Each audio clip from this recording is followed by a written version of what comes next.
This channel does not promote any violent, harmful, or illegal activities. All content provided by this channel is meant for an educational purpose only. Police police আসেনি তারা কি করলো এসে কোথায় FIR করতে বলেছে তার এখানে নেই কেউ পুলিশ এক্ষুনি বেরোলেন সব চলে গেল রক্ত দেখে তো লাভ নাই একটা জিনিস এই পাড়ার লোককে একটা কথা বলে দিতে পারি এটাকে সকলে মিলে যৌথভাবে রুখতে হবে প্রত্যেকের ঘরে ঘরে প্রত্যেকের লাঠি বল্লম প্রত্যেকের ঘরে ঘরে রাখুন এই দুর্বৃত্তের সঙ্গে লড়তে গেলে প্রত্যেকের সংঘবদ্ধ হয়ে লড়তে হবে লাঠি বল্লম সব ঘরে ঘরে রাখুন এদের হাত থেকে বাঁচতে গেলে মানুষকে রুখতে হবে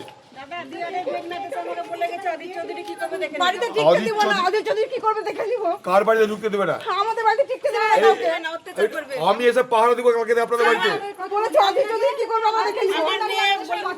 ওই জন্য এটা হলো ওই জন্য এটা হলো আপনি দেখুন আমরা কি করছি দ্বিতীয় কথা হচ্ছে যে দেখুন গোটা পাড়ার মানুষ সংঘবদ্ধ হন বাড়িতে বাড়িতে লাঠি বল্লম রেখে রুখতে হবে এদের সঙ্গে এইসব দুর্বৃত্তরা এরা মানুষের উপর অত্যাচার করছে দুর্বল ভেবে হামলা করছে আপনাদের সকলকে মিলেমিশে রক্ষা করতে হবে আপনাদের এলাকা আমি দরকারে পাহারা দিব আপনাদের সঙ্গে বাচ্চাদের মেন নামে দিয়েছে দেখুন স্যার গেট ভেঙে দিয়ে ঢুকছে ঘরের মেন বন্ধ আমার মেয়ে বলেছে রাস্তায় বেরালে গুলি করে মারবো না না এরকম করলে বলি হসপিটালে যারা চিকিৎসা করতে গেছে তাদের সঙ্গে লোক গেছে তো আপনাদের হ্যাঁ বাড়ির লোক আছে দুজনকে ডায়েরিটা ঠিক মতো এফআইআরটা করেছেন তো এফআইআর চলছে এখনো করছে থানাতে পুলিশ এখানটায় পুলিশ চলে গেছে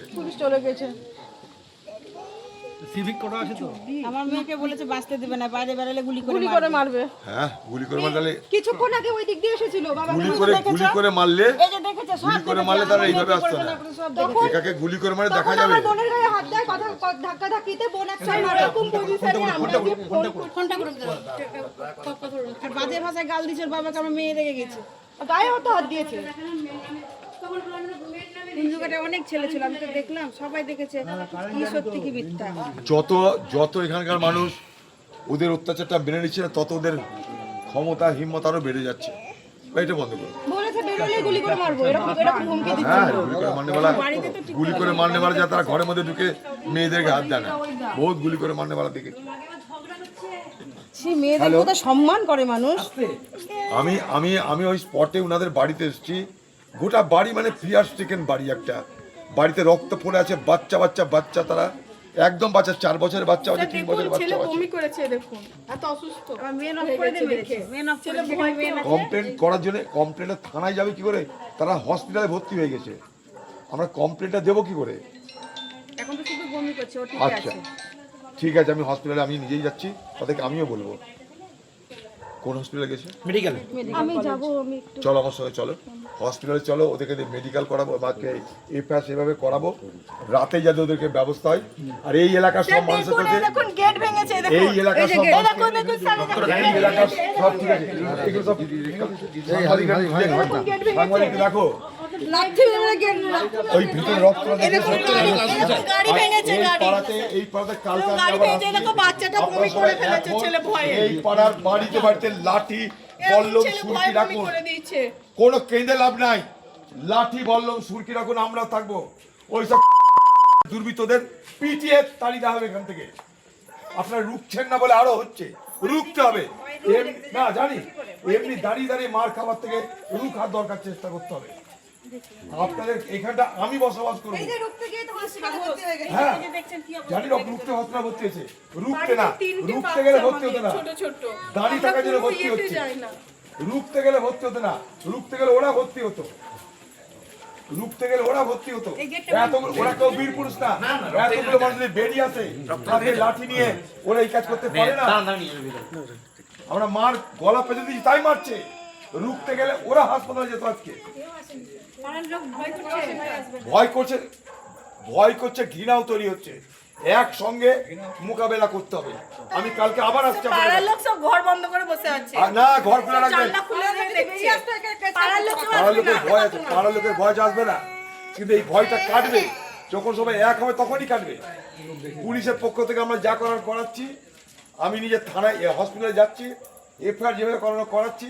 কিন্তু আপনাদেরকে আমার বক্তব্য একটাই, এই পাড়ার যুবকদেরকে একটাই বক্তব্য, আমি কালকে আবার আসছি, সংঘবদ্ধ হতেই হবে। বাঁচার রাস্তা একটা, সংঘবদ্ধ হওয়া। তাহলে আজকে আপনার বাড়িতে হচ্ছে, কালকে আরেকজনের বাড়িতে হবে। আমি এখানে কিছু করিনি, ঘরমাক্ত অবস্থায় খালি মন্দিরের সামনে বসেছিলাম, আর ওদের এই মন্দিরের পক্ষ থেকে একটা ফ্যান দিয়েছিল খালি।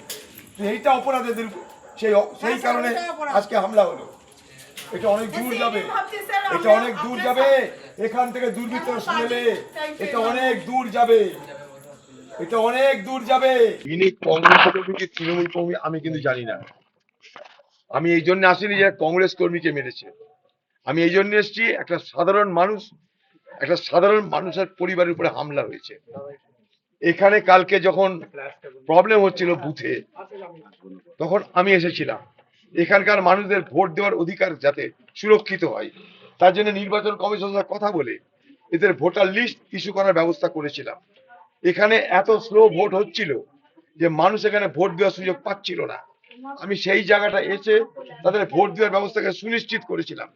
এই সময়টা যখন চলছে তখন আমি কিছুক্ষণের জন্য মন্দিরের গেটের সামনে বসেছিলাম, কারণ দাঁড়ানোর জায়গা পাচ্ছিলাম না। সমস্ত লাইন ভোটারদের লাইনের মাঝখানে ডিস্টার্ব করা উচিত না আমার। আমি তাই ভোটারদের লাইন থেকে দূরে গিয়ে এই মন্দিরের সামনে একটু বসেছিলাম, কিচ্ছু করিনি, মন্দিরের মধ্যেও ঢুকিনি। মন্দিরের যারা মালিক তারা ওইখানটায় গিয়ে বললো আপনি বসে আছেন, একটা ছোট ফ্যান দিল। এই ফ্যানের হাওয়াটা খালি দিয়েছিলাম আমি, তাও বলেছিলাম ফ্যান দেওয়ার দরকার নেই। আমাকে জল খাবার দিতে এসেছিল, আমি বলেছি না কিছু দরকার নাই, আপনারা যান, ফ্যানটাও দরকার না। তারা বললো না, একটু ফ্যান দিলাম। ঠিক এইটুকু, ঠিক এই অপরাধে যেহেতু আমি একটা ফ্যানটা যারা দিয়েছে, সেই অপরাধে আজকে তাদের বাড়ির পরে হামলা হলো। এরা কেউ কিন্তু, আমি দাবি করছি না তারা কংগ্রেসের লোক, আমি দাবি করছি না, আমি বলছি এটা সাধারণ মানুষ, একটা কংগ্রেসের লোক নয়, এরা সাধারণ মানুষ। তাদের উপরে কেন হামলা হবে? তাদের বাড়ির মেয়ে দেখুন, একটা তাদের বাড়ি 2-3টে বোন, তারা একটা সুন্দর বাচ্চা কালকে আমার সঙ্গে হাত মেলালো এখানটায়, তাকে আমি আদর করলাম। সেইটা এদের সহ্য হলো না। 2-4টে ক্রিমিনাল আছে এখানটায়, এই পুলিশের মদতে আর তৃণমূলের মদতে যা খুশি তা করে মনে করছে। এখানকার মানুষকে সংঘবদ্ধ করে এই দুর্বৃত্তদের মোকাবেলার রাস্তায় নামতেই হবে, তাহলে এই এলাকার মানুষ আগামী দিনে আর সুস্থ স্বাভাবিক থাকতে পারবে না। আমরা এই মানুষের শর্তে আমি নিজে থাকবো। আমি আবার কালকে সকালে আসবো, আবার কালকে দুপুরে আসবো, আবার কালকে সন্ধ্যেতে আসবো। আমি পালিয়ে যাওয়ার মানে লোকটা, এখন আমি হসপিটাল যাব, সেখানে তাদের সাথে দেখা করব, পুলিশের কাছে এফআইআর লজ করাবো, অ্যারেস্ট করানোর ব্যবস্থা করাবো। সব শেষে বলছি, এলাকার মানুষ ঐক্যবদ্ধ হন, ঘরে ঘরে লাঠি বল্লম নিয়ে আপনার প্রস্তুত থাকুন।